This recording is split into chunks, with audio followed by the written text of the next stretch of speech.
Hello again. In this video, I'm going to go over this homework problem from 7.2.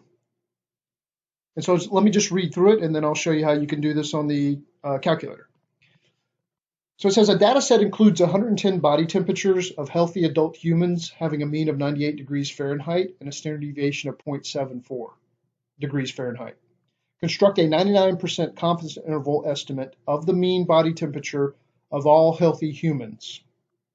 What does the sample suggest about the use of 98 degrees Fahrenheit as the mean body temperature?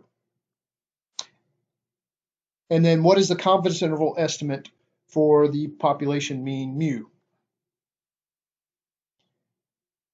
Okay, so what we're trying to do here is come up with a confidence interval estimate for the population mean.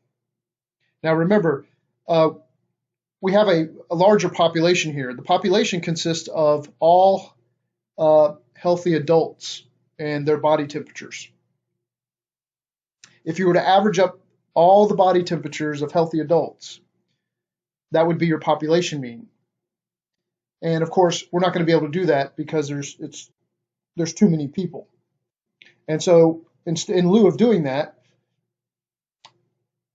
what we've done here is we've sampled 110 healthy humans randomly, and we averaged up their body temperatures, and we found out that the average was 98. The mean was 98 for just the 110 people that we sampled. And then we found the standard deviation in those 110 body temperatures, and it turned out to be 0.74. So all this information in the first sentence, all of this is coming from a sample.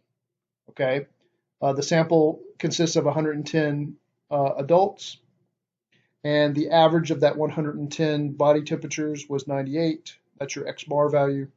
And then the sample standard deviation here is 0.74, which we usually label with an S.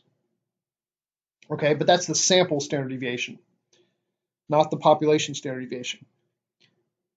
The population we know nothing about. We don't know the mean, so we don't know mu, and we don't know the standard deviation sigma. And that it's important to take note of that, because if you did know the standard deviation, the population standard deviation sigma, then you would approach this problem differently. If you did know the population standard deviation sigma, you would end up getting a normal distribution out of this, and you would use a different method of finding the confidence interval for the population mean. Okay, but in this case, we don't know the population standard deviation. We only know the sample standard deviation. And in those cases, we end up getting a t-distribution. So just be aware of that, because you approach it differently depending on which case you're in. Okay, so we're in a t-distribution, not in a normal distribution. So in fact, you see they've given you these links to both of these distributions, the t-distribution table and the standard normal distribution table. But we just need the t-distribution table because we're in that particular case. Okay, so let me show you how you can find this confidence interval on the calculator.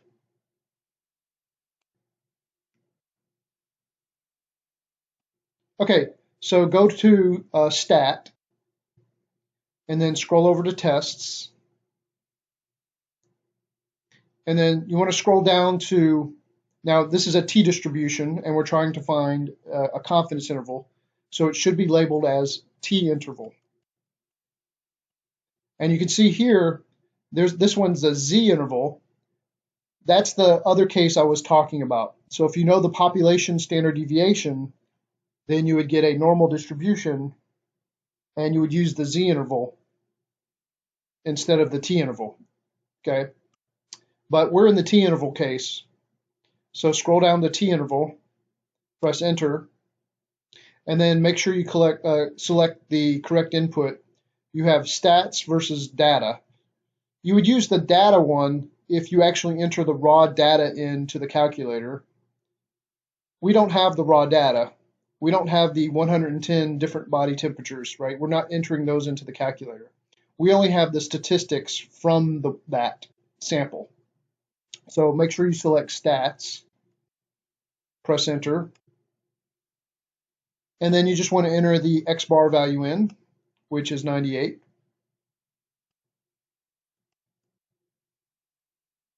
and then S, and they use a subscript X here, but that's the sample standard deviation, which is 0.74.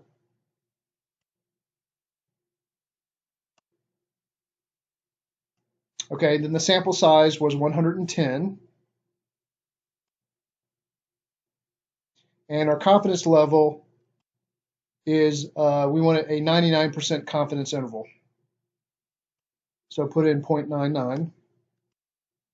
And then scroll down to calculate and just press enter. And you can see there's our confidence interval. Okay, and they want you to round that to 3 decimal places, which they've already done here. And you can see that that's the correct answer. Now, how do you interpret this confidence interval?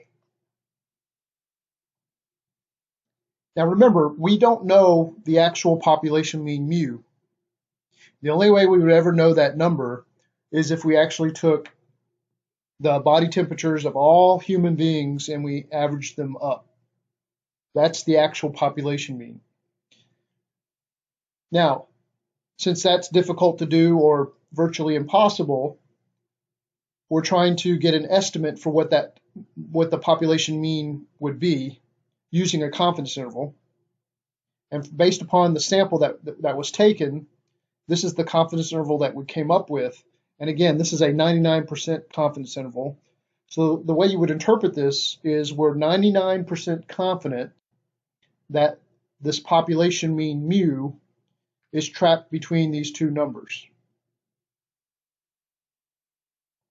So we're 99% confident that mu is somewhere between these two numbers here. That's how you interpret the confidence interval. Now, we don't know what mu is exactly, but you can see how the confidence interval is useful. It now gives us a range where we can say, well, I'm 99% confident that it's somewhere between this number here and this number here. So that's how you would interpret that confidence interval. Now, having said that, the last question is, what does this suggest about the use of 98.6 as the mean body temperature? And so that's kind of a common knowledge among human beings, I guess, is that the mean body temperature for a healthy adult should be 98.6 degrees Fahrenheit. But you can see that there's a problem here. Based upon this particular sample, which gave us this confidence interval, we're 99% confident that mu is between these two numbers. And that doesn't contain, this confidence interval does not contain 98.6. So I think what this suggests is that 98.6 may not be the correct mean body temperature mu. Remember, we don't actually know what mu is, but we do have some evidence here that seems to indicate that the idea that it's equal to 98.6 may not be true, because 98.6 is not in this confidence interval. Now remember, we're 99% confident that mu is somewhere in here. So it seems to be more likely that mu is some number between 97.8 and 98.1, not 98.6. Okay, now I don't know if this is a valid sample. I don't know where this sample came from, but if this is a valid sample, if this actually was done properly, then this does seem to indicate, this does suggest that the mean body temperature is actually lower than what is commonly thought of to be the correct mean body temperature of 98.6.